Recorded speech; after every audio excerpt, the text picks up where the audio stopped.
Hello everybody and welcome back to the channel. It has been a while since I have done any kind of recording for this channel because, as I said, I am the kind of this channel for me is mostly just about talking about things when I think they're important to talk about.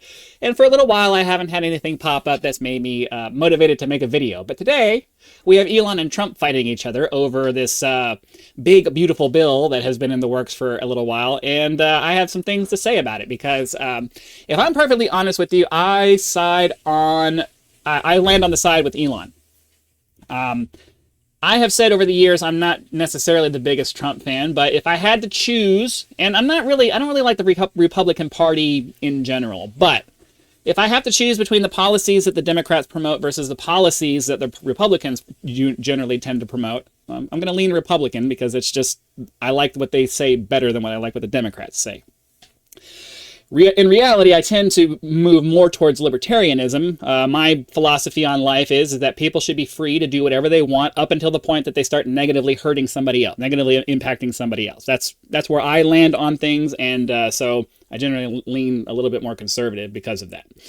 That said, we have a big fight that has broken out between Elon and Trump because Elon doesn't like that Trump is putting together this bill that doesn't do enough from his point of view to cut the fat off of the stuff that has supposed to have been cut. That's one of the things that they ran on was, removing waste from the government, removing all of this stuff from the government and making it a smaller, more efficient unit that gets more done with less. And that's basically what we all want from our government.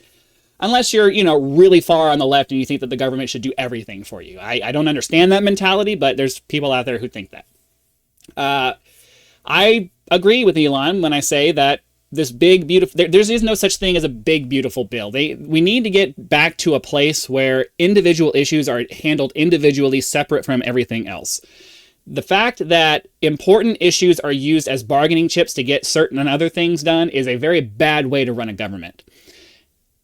Yes, it might get things done that normally wouldn't be able to get done if you do it that way, but it also forces other things that are important that pretty much everybody agrees on that should get done. It prevents those things from getting done because those are used as bargaining chips. If you don't do this, the small group of people who don't want it to happen say, if you don't do this big thing that we know everybody wants, but I don't want it to happen, if you set that aside and just kind of shelve that, I'll agree to this other thing that you want that might be a little bit harder for our side to. You see what I'm saying? Like there's a bunch of shady backroom deal crap happening, and it's because we allow our government to do these big, massive bills that don't make any sense. And the only way that's going to change is if we force our government to pass a massive constitutional amendment that requires them to have a limited scope in their bills. I don't know how you would word that to make it so that they can't finagle around that. People smarter than me are going to have to figure that out. But it's very clear that that's what needs to happen. We need to make being a politician such a massive pain in the ass that nobody wants to do it. And then when they are forced to do it, they're going to do it, and they're hopefully going to do it right because everybody's going to be looking at them, and they're not going to be able to finagle some kind of financial deal out of it. I mean, there's always going to be people who figure out ways around the system. I get that. But what I'm saying is that we as the people need to force these mofos to do their job the right way instead of the way that they've been doing it. And the only way that happens is with a constitutional amendment. So I don't know how somebody needs to get that message out to somebody and get that started, but I don't have any sway with anybody. But I agree with Elon when he says, the bills that are, even Trump's bill that's being passed, it doesn't do enough. I don't generally tend to be a very extreme person. I'm a very middle of the road kind of guy. I tend to, I have certain liberal things that I think make sense to me. I have certain conservative things that seem to make sense to me. But I generally tend to lean a little bit more conservative, or I'd say a fair bit more conservative than I do liberal, because I think that,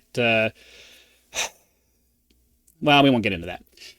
What I'm trying to say is that I don't typically think that extremism of any kind is a very good way to go, but we're kind of in an extreme place in our country right now. The debt and all of this other stuff, there's a lot of different approaches you can take to it. Some people say, well, it's just imaginary. The country can just do whatever it wants. We print our own money. Yeah, but the number still keeps going up. And our credibility in the world continues to go down as that number continues to go up. And my understanding is that the only way to deal with that number at this point is to basically just figure out a way to wipe the slate clean.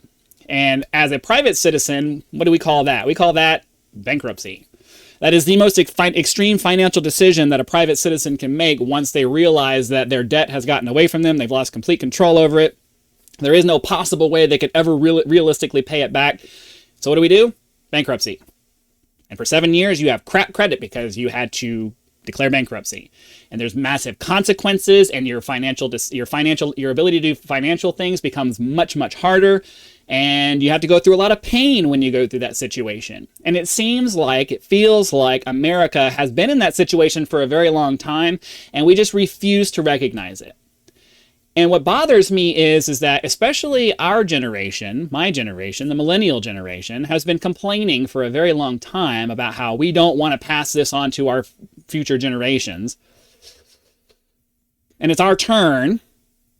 And what are we doing? We're continuing to pass bills that kick the can down the road and prevent something from actually being done to address the situation. We talk all this crap about how the previous generations made things so much harder for the younger generations, and they're the problem, and they're why the newer generations are so poor. They're the reason why in the first time in American history, newer generations are going to be poorer than their parents. And then what do? We turn around and we allow our president and our government and all of this stuff to package together these massive bills that do what? The same thing they've always done. They make some small, tiny little changes to keep, the people who want things to happen keep them thinking that something's going to happen. And then what? 3 more years happen, he leaves office, someone else comes in, and it's just business as usual. We need to have some massive consequences that happen right now. We need to have the national equivalent of bankruptcy to happen right now. Because if we continue to push it off, it's never going to get done, and eventually we're going to be forced to do something. Circumstances are going to change to the point where somebody's going to get left holding the bag, and that generation is going to be the one who has to eat it.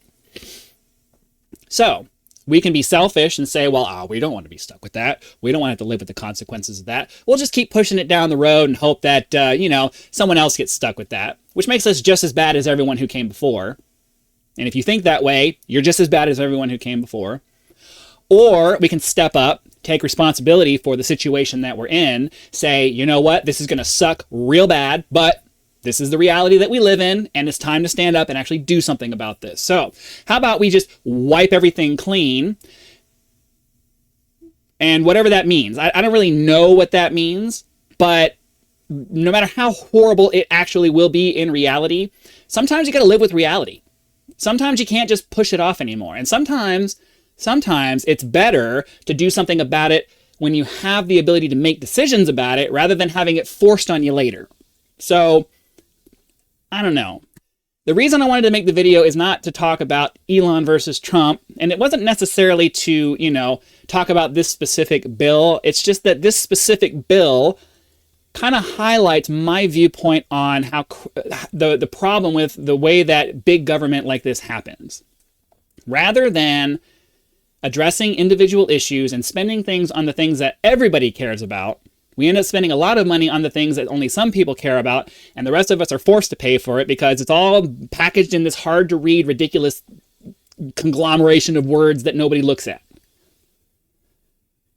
So that's the thing. We need to address the system. We need to bite the bullet, do whatever it is that we need to do to address this ridiculous debt problem that we have.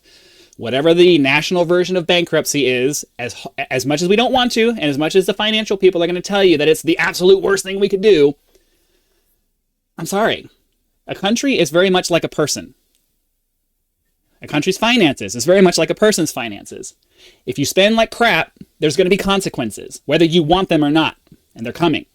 So at some point, we got to do something, and I'd rather take an active approach and try to do something to pick the least bad of all the options than to wait for it to slam us on the head, and now we just get what we get. That's number one.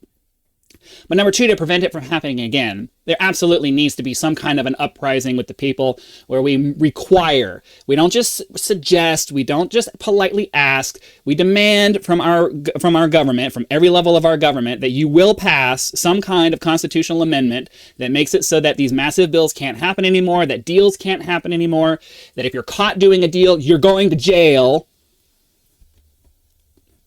No questions. If you're caught doing this, you will be convicted and you're going to go to jail for X number or something, whatever the prescriptions are going to be. But there needs to be something that happens, because the only way that anything gets better is just like everything else in life. You have to live with the consequences of what happened in the past. Pay the piper, do what you got to do to make things right, and then put systems in place that prevent it from happening again. And unfortunately, like I said, while I'm not an extreme kind of person, we've allowed our country to get to an extreme kind of place, and it requires extreme measures to fix it. There will be no fixing this with a slow and steady wins the race kind of thing, because we're way past that now. We're way, way past that now. It requires us to make the decision that, you know what? It is what it is. We got to do what we got to do, and just do it. So that's what I wanted to say. Hopefully that makes sense.